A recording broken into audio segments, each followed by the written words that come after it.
No one on Earth knew when it started. There were no warning lights in the sky, no signs of war or invasion. The night looked peaceful, almost too peaceful, like the world was holding its breath before a storm that only the stars could see. Far beyond the moon's silver glow, deep in the cold dark where human eyes could not reach, something massive moved. Ships, thousands of them, drifted in formation. They were not human. Their design was sharp, silver, and cruel, built by minds that understood efficiency but not empathy. They came from a distant empire, a race that called themselves the Zorathi, though humanity would never know that name for many years.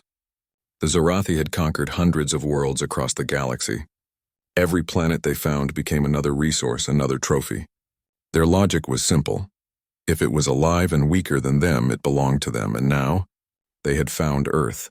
Their scanners had called it a primitive biosphere. The data told them it was full of carbon life, noisy machines, and nuclear power. They laughed at the idea of humans, a young race still crawling on its own planet, still believing it was alone. To the Zorathi, this was not a war. It was pest control. The invasion fleet was called the 7th Dominion Strike Group, though some in the fleet joked it should be called the Cleaning Crew. There were no weapons on Earth, they thought, that could touch them. Their shields were made of plasma and dark matter. Their ships carried weapons that could split moons. They expected a quick, clean operation. 2 hours to clear the orbit. 1 hour to burn resistance from the surface. Then they would take samples, claim the planet, and move on. That was the plan, but plans are fragile things. The fleet arrived near Earth's orbit in perfect formation. From their control decks, commanders watched the blue planet grow larger on their screens. The ocean shimmered like liquid glass. Clouds twisted across continents. It looked peaceful, almost inviting. Then something strange happened. Their communication systems began to flicker. At first it was just a small distortion. Static, a few lost signals. The engineers called it solar interference, but there were no solar storms. The interference grew worse. Monitors glitched. One by one, ships lost contact with their escorts. Then came the silence. Every ship in the fleet reported strange readings. Radar and quantum sensors returned impossible data. Echoes of ships that weren't there. Shadows of entire fleets forming behind them.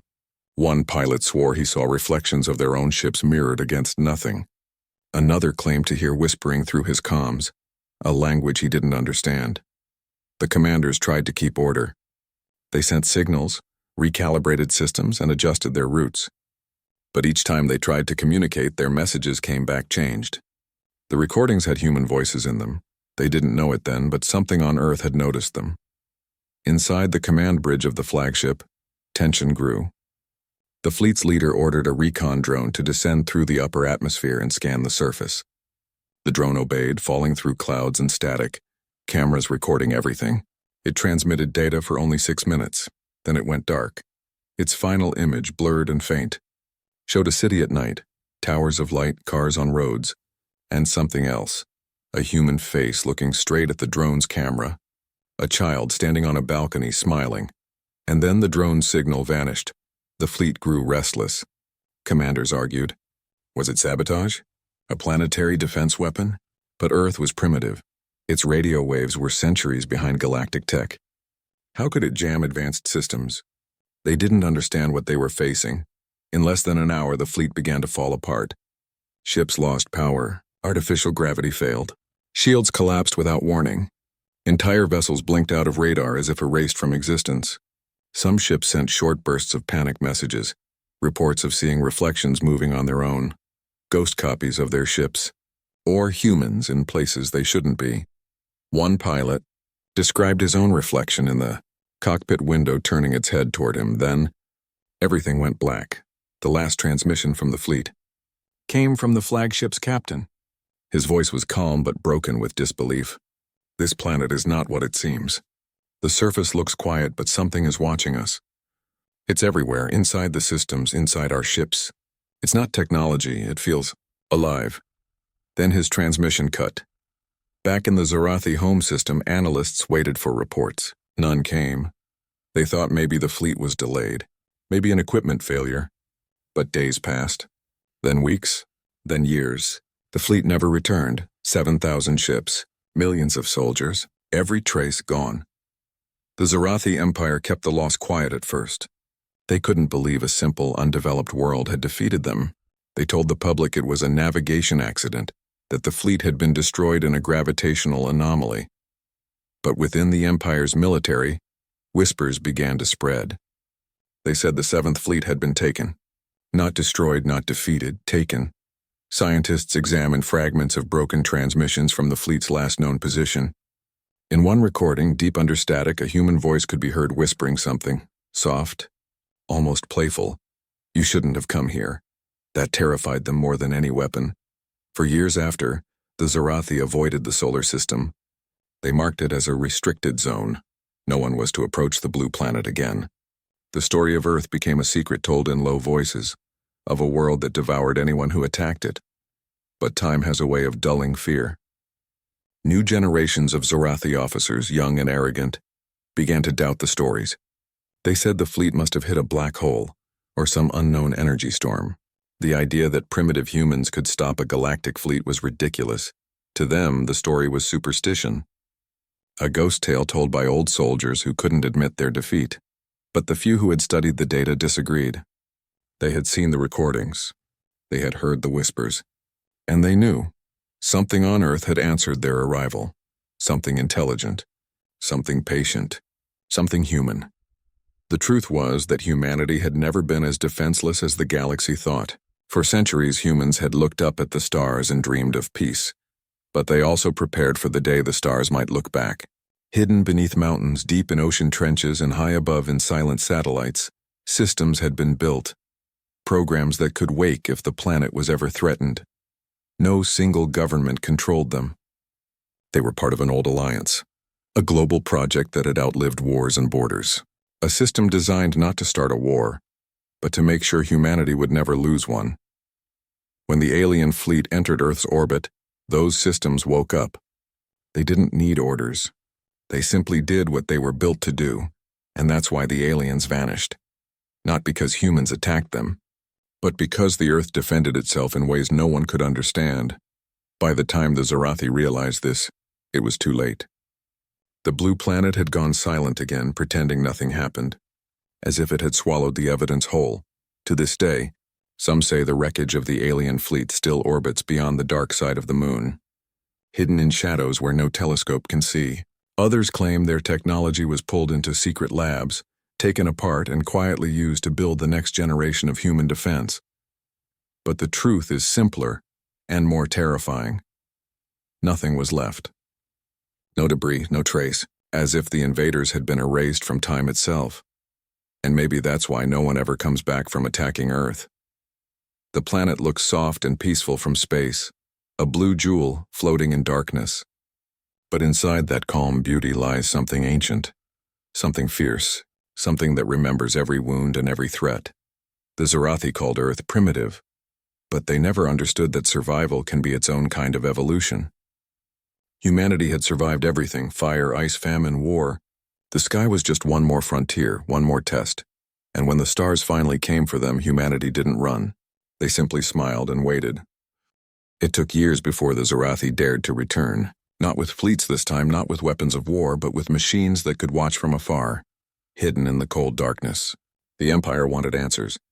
They needed to know what had destroyed the Seventh Fleet, what force had erased millions of soldiers in hours. These machines were small and silent, invisible even to the most advanced sensors. They drifted close to Earth, observing the surface without touching it.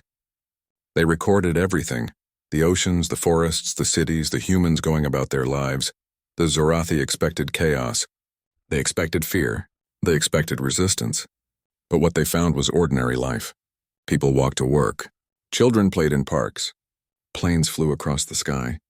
Cars moved in steady traffic.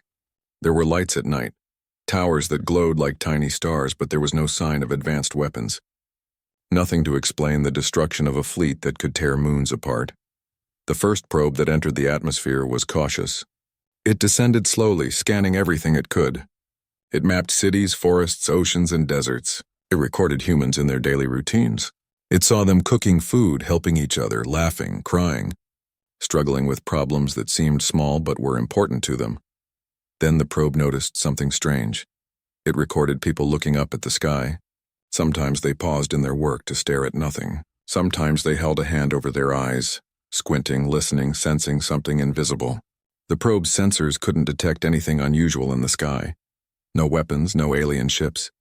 But the humans behaved as if they could sense something, as if something was watching them. One day the probe hovered above a city at night. Lights sparkled everywhere, but the probe's sensors picked up a strange pattern. Humans on the ground moved in a way that created pulses, patterns of energy, small vibrations that seemed to flow naturally from their buildings and devices. The probe could not understand it. It recorded the readings and transmitted them back to the Zorathi Empire. The scientists studying the probe's data were confused. These readings were unlike anything they had ever seen. It was not natural phenomena. It was not magnetic storms or radiation. It seemed almost alive. The humans themselves, or something connected to them, was interacting with the planet in a way that produced energy the Zorathi could not measure. Another probe landed closer to human civilization. It disguised itself as a small, harmless object. From there it observed people at night. Families were inside their homes, reading, talking, and sometimes simply sitting quietly. The probe saw that humans had routines, systems, and networks, but all of it was ordinary to a human eye. There were no weapons of war, no armies preparing to attack, and yet when the probe tried to scan a power grid, something happened. Its instruments glitched. Screens went dark. The probe's recording devices failed for hours. When the instruments restarted, it recorded something impossible.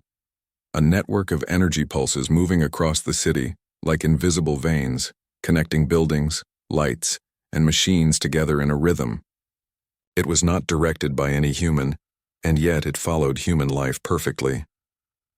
The Zorathi began to realize something they could not admit. This planet had systems, hidden, silent, and alive, that were designed to respond. Not to human orders, but to threats. Curiosity grew into fear. The Empire sent a small landing party, disguised as explorers rather than conquerors. They came in stealth with no weapons ready, hoping to understand before being destroyed. They walked among humans in cities and forests.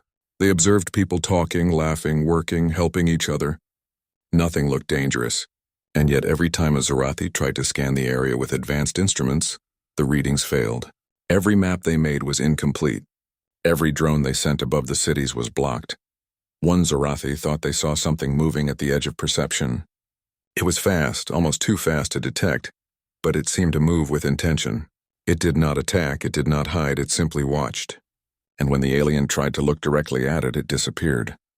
More attempts to probe human behavior ended the same way. Humans themselves were not attacking. They were not organizing fleets or weapons. But the world itself seemed to respond to the presence of outsiders. Structures, machines, energy, everything shifted subtly enough that humans did not even notice. The landing party started to whisper among themselves. They had expected primitive life, weak and easy to control. Instead, they found a planet that was alive in ways they did not understand. A planet that seemed to protect its inhabitants instinctively. One alien reported seeing humans working together to repair a small electrical fault in a city. It was nothing unusual, but when the repair began, nearby systems across the city adjusted. Lights flickered in patterns. Machines turned off and on in rhythm. The alien could not comprehend how this was connected. It was then that the Zorathi realized the truth. The humans themselves were not the only defense. Their entire planet was part of a network of protection, and humans had become a living part of it. Their lives, their routines, their very presence contributed to the energy that defended them. They studied human emotions next. They did not understand laughter, grief, hope, or fear. They did not understand how a simple signal of joy or sadness could affect other humans, and somehow, through some invisible connection, affect the environment itself. One night, a probe recorded something extraordinary. A group of humans had gathered near the shore of the ocean. They sang softly, not in one voice but many, a rhythm of harmony that seemed to vibrate across the water and into the air. The probe's instruments went wild. Energy readings spiked beyond known limits. The planet itself seemed to respond, waves moving faster, clouds shifting, the air itself pulsing. The Zorathi watched these recordings in disbelief. They had thought the planet's defenses were mechanical, technological. They had thought only machines could threaten them. But the humans themselves, through their unity, their connection, their very lives, were part of a system the Zarathi could not break. The landing party left in confusion. They had come to observe a weak species, but they had witnessed intelligence, patience, and adaptability beyond their understanding. They returned to the Empire, but their reports were met with skepticism. Many refused to believe that humans could be so organized, so connected without showing obvious military might. The few who believed knew they faced a dilemma. The humans were not just living on a planet, they were part of the planet itself. Any attempt to attack again could awaken forces they could not control. They could destroy ships, yes, but they could not anticipate the full defense the planet might unleash. Years passed, and the Empire decided not to send another fleet. They sent only small observation machines, silent and hidden, to continue learning from a distance. They watched humans thrive, build, fight, and survive, without ever understanding how much of their survival depended on the planet itself. Every day, the Zarathi grew more certain of one truth. This was not a simple primitive species. Humans had survived countless disasters on their own planet, and somehow their lives were woven into the defense of their world. They did not need to dominate the galaxy to be powerful. Their power came from something deeper, something the Zarathi could not measure. And slowly the whispers began in the Empire. Earth was not a planet to conquer. It was a planet to fear. By the time the young aliens saw the humans as nothing more than prey, it was too late. They had already learned through silence, through observation, through fear, that the humans were part of something larger than themselves. Something alive, something patient, something that did not strike first, but always remembered. The Zarathi began to call Earth the Silent Watcher. They avoided it in travel logs. They marked it as restricted. They warned others not to approach, not to challenge the humans, and for a long time Earth continued its quiet life. People went to work, laughed with friends, solved problems, and lived in the ordinary way humans always had. They never knew how close they had been to total destruction, and they never realized that their simple routines, their songs, their help to one another, their very connection to the world, were what had protected them all along. For the Zarathi, every attempt to understand the humans only deepened the mystery. They saw strength where they expected weakness. They saw intelligence where they expected chaos. And they saw patience, the kind that waits, that observes, and that punishes only when necessary. The Empire never attacked Earth again. They watched from the shadows, studying, fearful of the unknown. And somewhere on Earth, in the ordinary life of humans, the planet continued to breathe, to pulse, to wait. Nothing extraordinary happened, and yet everything about that life was extraordinary, because humans were never truly alone. Their strength was not in weapons, not in fleets, not in firepower. Their strength was in connection, unity, and the silent force of a world that would always protect them, and the universe began to whisper a new truth to those who would listen. Never underestimate a species that survives not by dominating, but by simply living and by being a part of the world itself. Years had passed since the Zarathi first vanished in Earth's orbit. Their curiosity had turned into obsession. They had watched the humans from afar through hidden probes, through cloaked sensors, and what they saw only confused them more. Humans were ordinary in every way, yet the planet itself seemed alive with a hidden energy that responded to their presence. This time, the Zarathi decided to act differently. They would not send the fleets that had been destroyed so easily. They would not risk another total loss. They sent a smaller, more careful expedition, ships built for stealth, not war, carrying only enough weapons to defend themselves if discovered. The goal was simple: observe, learn, understand, and if possible, strike at the moment of weakness. The ships arrived quietly, slipping into orbit without triggering any human alarms. From their control decks, the Zarathi watched Earth's surface. Cities sparkled in the night, rivers shimmered in the moonlight, and tiny lights moved across the oceans. Ships, perhaps, or just reflections. But nothing in the environment indicated preparation for war. No fleets, no advanced weapons, no visible defenses. The aliens assumed the planet was still as weak as it had been before. They assumed humans would never be able to resist. They were wrong. The first sign came from a simple miscalculation. One of the stealth ships hovered over a dense city. Its sensors picked up electromagnetic interference, faint but structured. It was subtle, almost imperceptible, but it caused the ship's systems to flicker. Navigation systems failed for minutes. Communications were scrambled. Lights inside the ship blinked without reason. A Zarathi commander frowned. "What is happening?" he asked. No one answered. The ship's engineers worked frantically, unable to identify the cause. And then they saw it, patterns forming across the city below. Electrical signals in the power grids, streetlights blinking in rhythm, machines turning on and off in coordinated pulses. It was not random. It was deliberate. Something on Earth was watching them. The aliens began their first landing, choosing a remote area far from cities. They deployed scouts to explore forests and open plains. For hours they found nothing unusual. Humans were present, but they were small, fragile, unarmed. Children ran and played. Farmers worked the land. Hunters tracked animals. It was peaceful, almost boring. But then subtle changes began. The ground shifted slightly beneath the scouts' feet. Rocks moved as if pushed by invisible hands. Electrical devices carried strange currents. Signals in the scouts' equipment appeared to form messages the Zarathi could not read, and always there was a sense of being watched. Not by humans, but by the planet itself, connected to humans in ways the aliens could not understand. The first human interaction happened by accident. A small group of scouts moved near a village. They expected panic. They expected resistance. Instead, the humans continued their routines, unaware of the intruders. And yet, when a scout tried to take readings, the devices malfunctioned again. Lights flickered in the village. Machines powered down, then back on in patterns the aliens could not control. One Zarathi whispered to another, "It is impossible. How can a species without advanced technology affect our instruments?" Another replied quietly, "They are connected, not to the planet, to each other. And the planet responds to them." It was then that the aliens realized the true danger of humans. They were not powerful because of weapons or technology. They were powerful because they were part of something larger, a system that responded to life itself. Confident in their observation, the Zarathi decided to escalate. They activated weapons systems on one of their stealth ships. The plan was simple: fire a warning shot, scare the humans, test their defenses. No one expected resistance. The first shot passed over a city, bright and visible. Citizens paused, looking up at the sky. Some covered their eyes. Some whispered prayers.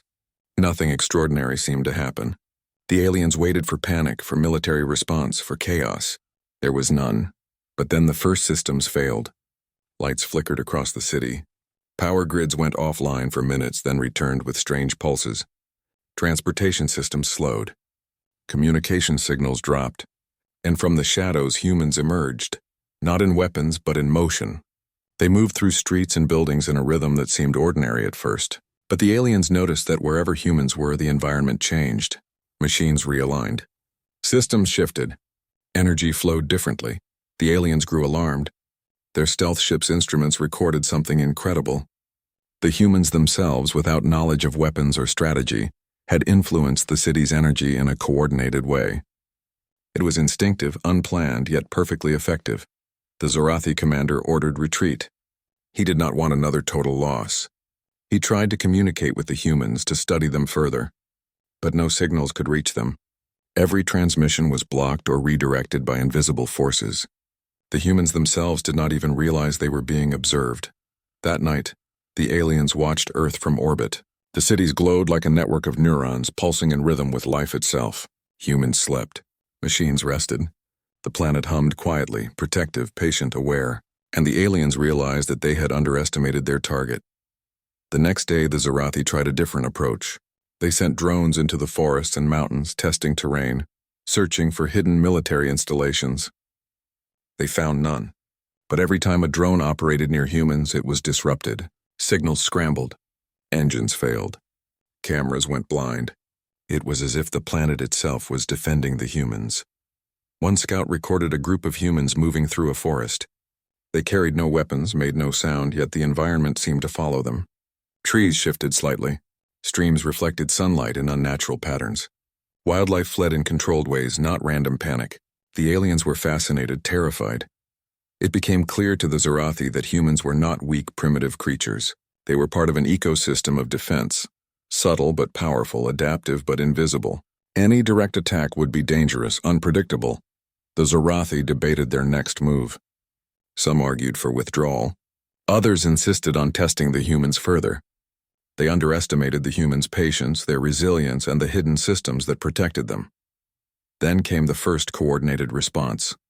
A small group of stealth ships tried to encircle a city to observe. Within minutes, energy fluctuations began across the city. Traffic signals blinked in rhythm. Power grids pulsed. Communications dropped. The alien ships were affected. Minor systems failed, then major ones. The humans did not fire a single shot, did not even act deliberately. Yet the aliens' formation began to falter. The Zarathi commander could not understand it. How could humans without weapons, without warships, without advanced technology, have such control? Every calculation, every plan, every assumption failed. By the time the stealth mission ended, the Zarathi had learned one undeniable truth. Earth was defended not by armies or weapons, but by life itself. Humans were connected to the planet. Their actions, even small and ordinary, influenced energy, systems, and responses in ways the aliens could not predict. They returned to orbit, reporting to their empire. The reports were confusing, contradictory, impossible. Humans are ordinary, some wrote. Humans are extraordinary, others insisted. The commanders argued over the data, unable to reconcile what they had seen. The final conclusion was frightening. Earth could not be conquered in any conventional sense. Attackers might strike, but the planet and its people would respond. The humans themselves, without knowledge or intention, were part of a network of defense that could overwhelm even the most advanced technology. The Zarathi decided to retreat again. This time not quietly. They marked the planet as dangerous, restricted, and unpredictable. They warned other species to avoid it, and in their private councils they whispered a single word repeated in fear: unconquerable. Meanwhile, on Earth, life continued as usual. People went to work, laughed with friends, cared for family, and slept at night. No one knew about the fleet that had come, or the ships that had hovered silently overhead. Humans did not even know how close they had come to discovery, and yet the planet and its people had defended themselves perfectly. The hidden network, the quiet energy, the instinctive responses, everything worked without conscious effort. Humans survived not because of weapons or strength, but because of connection, unity, and the planet itself. The Zarathi learned a lesson that would shape their empire for centuries. Never underestimate life that thrives, that adapts, that survives. Attack not just a species, they learned, but the environment that nurtures it, and you risk losing everything. And so, the humans remained unaware of their own power. Ordinary in appearance, extraordinary in reality. They had survived fleets, observed without knowing it, and continued to live as humans always had, in harmony with the world, unaware of how much the world and life itself protected them. The galaxy would whisper about this planet for centuries.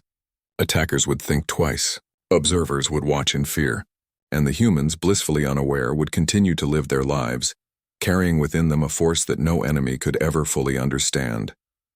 Earth had survived again, not by force, but by being alive, and the humans themselves, without knowing it, had been the heart of that survival.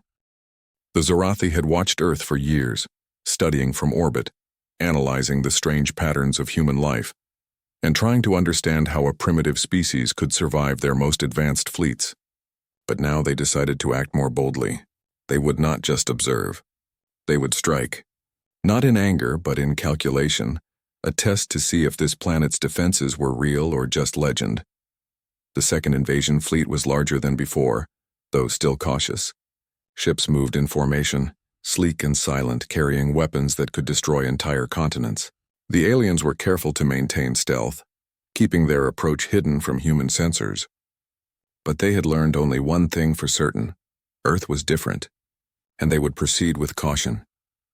As the fleet approached Earth's orbit, satellites began to fail. Systems flickered.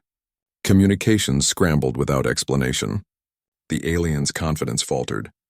They had come prepared, expecting minimal resistance, yet the planet itself seemed aware of them.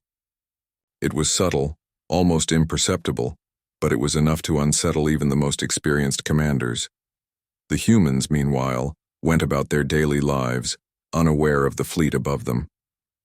Streets were filled with people going to work, children playing and families gathering for meals. On the surface, everything appeared ordinary, calm, peaceful. Yet beneath this ordinary life, hidden systems were already preparing.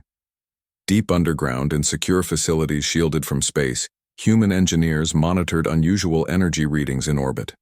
These were signals that could only come from alien technology, but no human knew exactly how to interpret them. Artificial intelligence systems linked to global networks began to activate quietly. Satellites adjusted, communication arrays aligned, and sensors scanned the skies with precision. On the surface, humans acted instinctively. Trains slowed automatically as if sensing danger. Power grids fluctuated in subtle rhythms, coordinating with underground defense networks. Transportation systems rerouted themselves. People did not understand what was happening, yet their routines amplified the planet's response.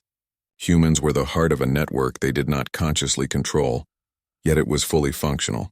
The first contact occurred over the oceans. A stealth ship attempted to land on a remote island. It descended cautiously, expecting minimal interference. Yet the moment it entered the atmosphere, systems began to fail. Engines sputtered. Navigation controls went haywire. Communication arrays went silent. The ship hovered helplessly, as if invisible hands were tugging at its very structure. Humans did not attack. They were not even aware the ship was there. Yet the planet responded. Sensors recorded subtle energy pulses radiating from the ground and surrounding waters. Trees swayed even though there was no wind. Birds scattered in unusual patterns. Waves rose higher than usual, pushing the alien ship back from the shore. It was as if the island itself had become alive, a guardian reacting instinctively. The Zorathi aboard the ship panicked. They attempted to escape, but the currents of energy disrupted their engines further. Systems continued to fail one after another, until the ship was forced to retreat into orbit, badly damaged. The aliens realized for the first time that the planet did not need humans to fight. It had humans working in harmony with it, amplifying its defenses. From orbit, the aliens attempted a different strategy. They launched drones to explore cities and settlements, expecting that human interference would be minimal. Instead, the drones malfunctioned almost immediately. Electrical grids caused unexpected surges, traffic lights blinked in synchronized patterns, and digital networks rerouted signals. The drones could not navigate without crashing or losing function. Even the humans' simple actions contributed to this defense. A person walking to a bus stop, a farmer turning on irrigation, a child playing near a river. All these ordinary acts were amplified by the planet's hidden network. It adjusted energy flows, diverted mechanical systems, and created interference patterns that protected the humans without them ever noticing. The Zorathi grew frustrated and fearful. Their calculations failed. Their weapons failed. They were beginning to understand the terrifying truth. Earth was not defenseless. It was not even just a planet with humans on it. Humans were part of the planet's defense, a living component of a system no alien technology could predict. The first real confrontation came over a major city. The Zorathi attempted to test their weapons in orbit, firing energy beams at isolated infrastructure. They expected explosions, chaos, panic. Instead, something extraordinary happened. The beams hit their targets, but the effects were immediately reversed.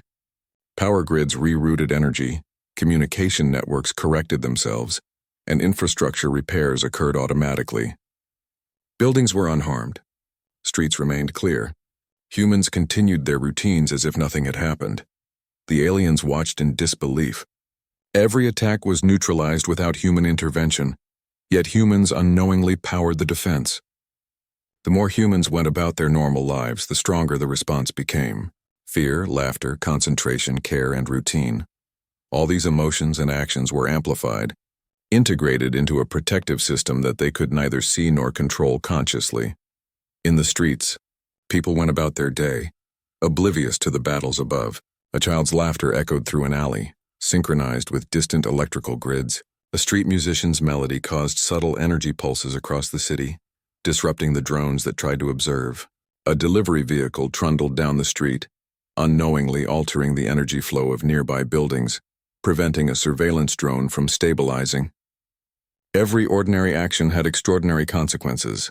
The Zorathi tried to retreat.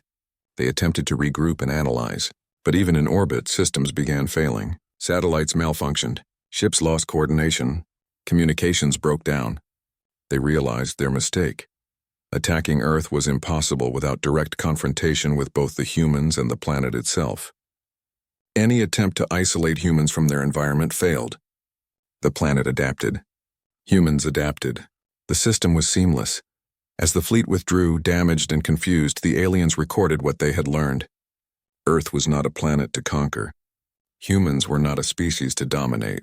The entire ecosystem, humans, machines, energy flows, and even the planet's natural systems, formed a living defense network. Attackers would not find cities to destroy or armies to fight. They would encounter a force that responded invisibly, unpredictably, and overwhelmingly. From the Zorathi perspective, this was more frightening than any weapon they had ever faced. A species that could survive without firing a single shot. A planet that could defend itself without traditional weapons, and humans who unknowingly amplified the defenses. These were elements they could not calculate, predict, or defeat. The humans remained unaware of the battle that had taken place above them. They went to bed that night, families gathering, streets emptying, city lights glowing softly, yet the planet had already begun to repair minor disruptions. Energy flows stabilized, systems realigned. The hidden network maintained itself without conscious effort. Humans had survived another encounter, unknowingly participating in the protection of their world. For the Zorathi, the retreat was a bitter lesson. They returned to their empire with reports of humans not as prey, but as part of a system they could not understand. Some officers called them primitive, some called them extraordinary, but all agreed on one terrifying truth. Earth was unconquerable. Humans were not just living on a planet, they were part of its defense. Years later, the Zorathi would debate whether to ever approach Earth again. No attack fleet was sent. No aggressive probes were launched. The humans' daily lives, their simple routines, and the planet's hidden responses had created a defense more effective than any weapon. And on Earth, life continued. Streets remained busy. Children played. Families gathered. Farmers tended their fields. Humans remained unaware of the fleets in orbit, unaware of the invisible defenses that protected them, unaware of the alien observation that had been neutralized by ordinary life itself. In the end, Earth had survived not because of advanced weapons, not because of fleets or armies, but because of connection. Humans and their planet were linked in a network that amplified every action, every emotion, every routine into a force the universe could not ignore. The Zorathi whispered a warning across the stars. Earth was dangerous. Humans were unpredictable. Attack was impossible without disaster. And so life went on. Ordinary on the surface, extraordinary in reality. Humans continued to live as they always had. Their existence a silent shield, their presence a hidden weapon, their everyday life the most powerful defense in the galaxy. And so the legend of Earth spread quietly, invisibly. The humans, as always, continued to live their lives, unaware of the galactic attention they had drawn, unaware that their planet and their very existence were now intertwined in a way no invader could ever break. The Zorathi had learned much over the years, but nothing could prepare them for what they would see next. After observing, probing, and testing, the aliens finally understood the truth. Earth was not just defended by technology or strategy. It was defended by humans themselves, integrated into a system that no other species could predict, no fleet could overcome, and no weapon could destroy. This realization came slowly. The Empire sent emissaries to observe, not to fight. Stealth ships hovered in orbit, watching cities and oceans, forests and mountains, quietly recording data. They saw humans in motion, humans at work, humans in play. Every activity, every routine, every ordinary action seemed to ripple across the planet, subtly altering energy, technology, and even natural systems. One observation stunned the aliens more than any weapon. In a remote village far from the cities, a group of people worked together to repair a broken bridge. No advanced tools, no special devices, just hands, ropes, and determination. Yet their collective effort caused electrical systems to adjust, sensors to realign, and even distant machines to correct themselves. The Zorathi could not understand it. The humans were not consciously directing these systems, but their lives were connected in ways the aliens had never imagined. As they continued to observe, the Zorathi noticed something else. Humans did not panic. Humans did not act out of fear. Even when signals of potential danger appeared, shadows in the sky, strange readings on instruments, they carried on with their routines. Laughter, care, thoughtfulness, and even simple curiosity seemed to strengthen the hidden network of protection around them. Every emotion, every interaction, every ordinary act contributed to the planet's defense. For the Zarathi, this was more than confusing. It was terrifying. They had faced species with armies, weapons, and technology far superior to humans. They had conquered entire worlds with force, but here, against life itself, they were powerless. A final test came when the aliens attempted one last maneuver. They sent a small fleet to test whether humans and their planet could be coerced or destroyed. Ships entered orbit with weapons armed, expecting some form of resistance or defense. They were ready to strike if necessary. But nothing happened at first. Cities glowed, rivers flowed, people went about their days. No alarms, no panic, no attack. The aliens began to relax. Perhaps, they thought, this species was weaker than they had believed. Perhaps the planet's defenses had limits. Then the first signals of response appeared. Energy grids shifted subtly.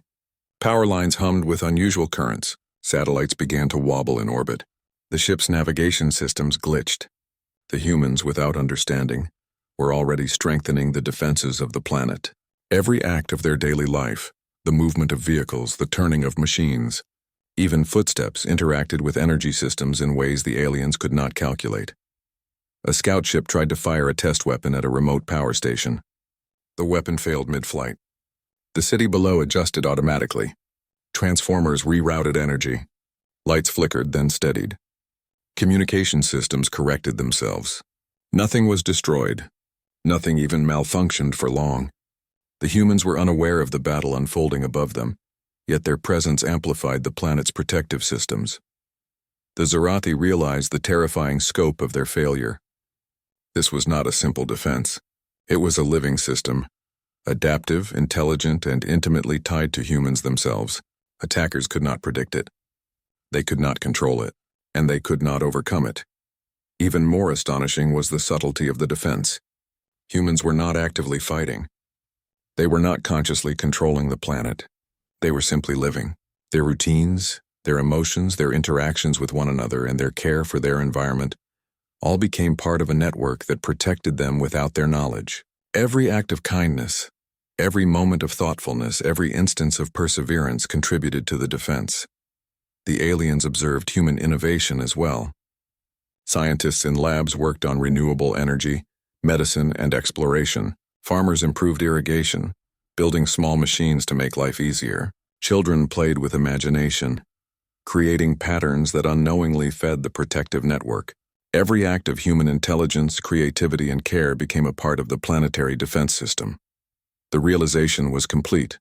Humans did not need fleets or armies to survive. They had something more powerful, an invisible shield that responded automatically, perfectly, and tirelessly.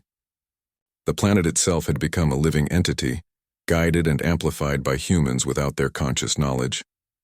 The Zarathi began to retreat, silently, not out of mercy, but out of necessity.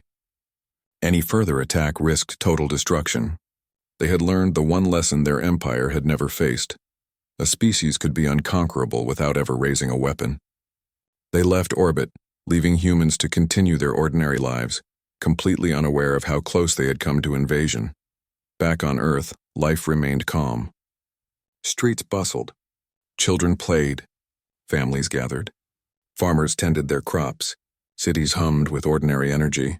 Yet beneath this ordinary life, hidden networks maintained the planet's defense. Satellites, grids, communication systems, and even human actions synchronized naturally, forming a web of protection that the universe could not break. Humans lived their lives unaware of the role they played in protecting the planet. The galaxy, meanwhile, began to whisper about the blue planet. Stories of fleets lost without trace, of attacks neutralized without a visible army, spread through star systems. Other species warned one another to avoid Earth, labeling it as unpredictable, dangerous, and unconquerable. Some called it cursed, others called it divine. All agreed on one fact: the humans were not ordinary and their planet was not vulnerable. For humans, nothing had changed. They went to work, laughed with friends, solved problems, and lived life as they always had. Yet every ordinary action continued to feed the protective system of Earth. Each day humans unknowingly contributed to the planet's resilience. Their lives became the most powerful defense in the galaxy, invisible yet unbreakable. The Zarathi, years later, would study the planet quietly from afar. They documented everything they had seen, the energy pulses, the hidden networks, the effects of human emotion and action. They shared the knowledge with their empire, warning generations of officers never to attempt an invasion. And the word spread through the stars: attack Earth at your own risk. Humans remained blissfully unaware. They did not know that their lives, their care for one another, and their connection to the planet itself had saved them from total destruction multiple times. They did not know that the galaxy watched with fear and awe, that legends were forming about the silent planet and its unconquerable inhabitants. And yet, life went on.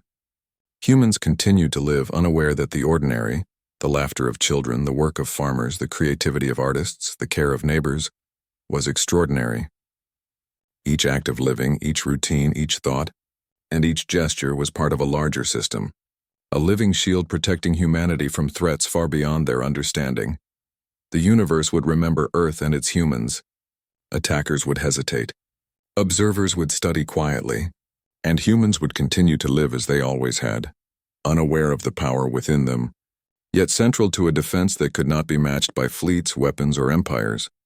In the end, Earth's true strength lay not in machines, not in strategy, not in force. It lay in life itself. Humans were ordinary yet extraordinary, simple yet powerful. They survived because they lived. They thrived because they cared.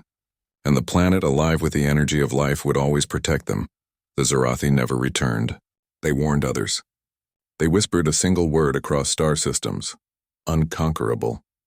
Earth had survived fleets, probes, and invasions without firing a shot. Humans had survived without knowing it.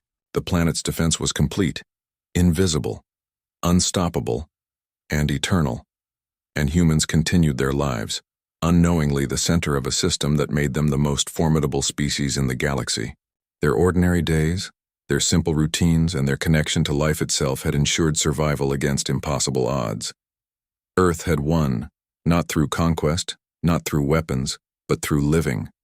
And in the quiet, unobserved moments of daily life, humans had become the ultimate guardians of their world. The universe would never forget.